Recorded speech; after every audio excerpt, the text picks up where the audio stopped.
Hello and welcome to today's new episode. And today, our point of discussion will be data driven, absolutely data driven. As you have seen in the thumbnail, so the point of discussion will be Capex. So, Capex, this data is not available in a visually appealing format. So, I put my effort to show you in a very visually understandable format. So this data, this capex, we know that capex usually drives growth. Now the question is, will it drive growth for the companies which I'm going to discuss? Basically, capex drives growth when uh, there is a specific timeline and when it is in such a product where demand is high, or at least anticipated demand is high.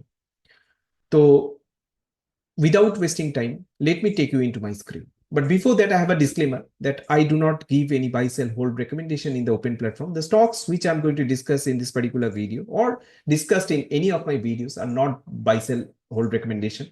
If you have any interest for buying or trading in any of the stock, you can take your own call, or you may discuss with your registered advisor. So let me take you into my screen first.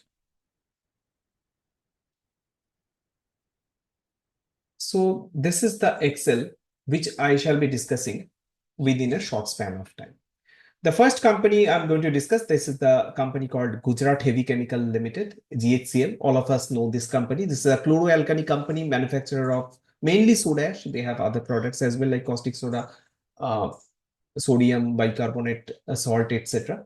So our main point of discussion, because as the company is doing some capex, so point of discussion will be around soda ash. So the company is going to set up a new plant, a greenfield project at uh, at Kutch, Gujarat, which is 5.5 lakh metric ton capacity. This will be absolutely a greenfield project. And the soda ash, the question is, as at the beginning I said, whether it will be able to drive growth. Now a few pointers we have to understand. Soda ash uh, is like larger demand of India's soda ash is basically fulfilled by import. India has around 4.3 million metric ton of indigenous capacity for manufacturing soda ash, but like a big chunk of soda ash comes from US and Turkey. And that's why in recent past, means in December 24, government has imposed, not, I would not say it's a import duty. Government has said there must be a minimum import price for soda ash. So like to curb, or let's say to curb cheap import from Turkey and US, and to save our domestic investors. So we all know that Europe is a major producer. Along with Turkey, Europe produces around 15 million metric ton, where US is also a major producer, 14.5 million metric ton. But China is way ahead of everyone. China's soda ash capacity is around 38 million metric ton, a little more than 38 million metric ton. And a large capacity actually has been added in China, in mainly in Mongolia. And after that, there was oversupply all around the globe, and that's why, and demand was on the lower side, and that's why there was like crash in the soda ash prices. And these days, soda ash prices are at the rock bottom. Now, the company in India, like with the has already declared they are doing a greenfield project in soda ash, but at this juncture, this government's move of minimum import price is obviously positive, but simultaneously we have to understand this minimum support price declaration by the government is only for 6 months. So whether this government's traction will continue beyond 6 months, or Will not continue beyond 6 months, that is something we don't know. If it will not continue, then what would be the future? That is also something we don't know. So anyways, we were into the Capex thing. I have mentioned it. Apart from that, Gujarat Heavy Chemical is also developing its salt field called Zara Zumara at the same that is at Kutch, Gujarat. Now, another one company, the next company is Epigral. Epigral is also in the same field, but they are expanding. They are not expanding their core business related soda ash. They are expanding in CPVC. That is a completely different segment and a high demanding segment. They're expanding. They are setting up a capacity. Current capacity. Let me tell you, CPVC capacity of Epigral is 75,000 ton per annum, and they are going to double their capacity. Means another 75 KTPA is coming up for Epigral. So this is very important. Sorry. Apart from CPVC, the company is also adding up epichlorohydrin capacity. That will be another 50 KTPA.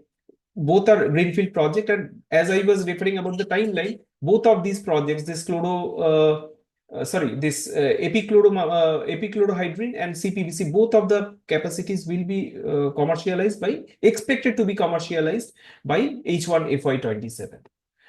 Let's take another one company, the Aarti Industries Limited. They are basically setting up a plant for recycling uh, plastics for manufacturing chemicals. Means they will extract chemicals from plastic recycling, and the capacity of the plant is 500 ton per day, but much details of this particular plant is not that much known. The another one company which I'm going to discuss, that is Apcotex Industries. They are we know they are the latex manufacturer, latex rubber manufacturer. So they are setting up 1 lakh metric ton per annum of synthetic latex capacity at Taloja, Maharashtra, and they are also increasing their high styrene rubber capacity by 7,000 metric ton per annum at the same spot, same site of Taloja. And they are increasing their capacity in nitrile rubber and allied products at 21,000 metric ton and nitrile latex plant at 50,000 metric ton.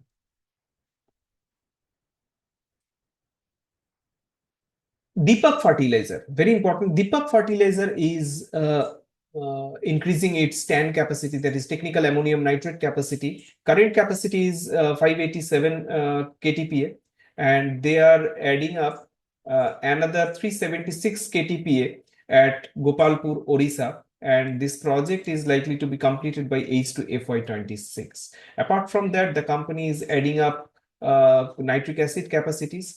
The concentrated nitric acid capacity is getting expanded by 150 KTP. These are like at their Dahej facility, which is likely to be commercialized by H2 FY26. Petronet LNG, the company has already, we know that is the regasification. They have regasification terminal at Dahej. So the company is increasing current terminal capacity of Petronet is 17.5 million metric ton, and they are expanding their Dahej regasification terminal capacity to 23 million metric ton per annum. So this is likely to be completed in another 3 to 4 months, as the management has indicated. So that's it in this particular video. And to get this type of informative video, please subscribe my channel, and I will keep on sharing a lot more data which can be helpful for investment journey. Thanks a lot, and see you in the next video with some very interesting topic. Thank you. Take care. Bye-bye.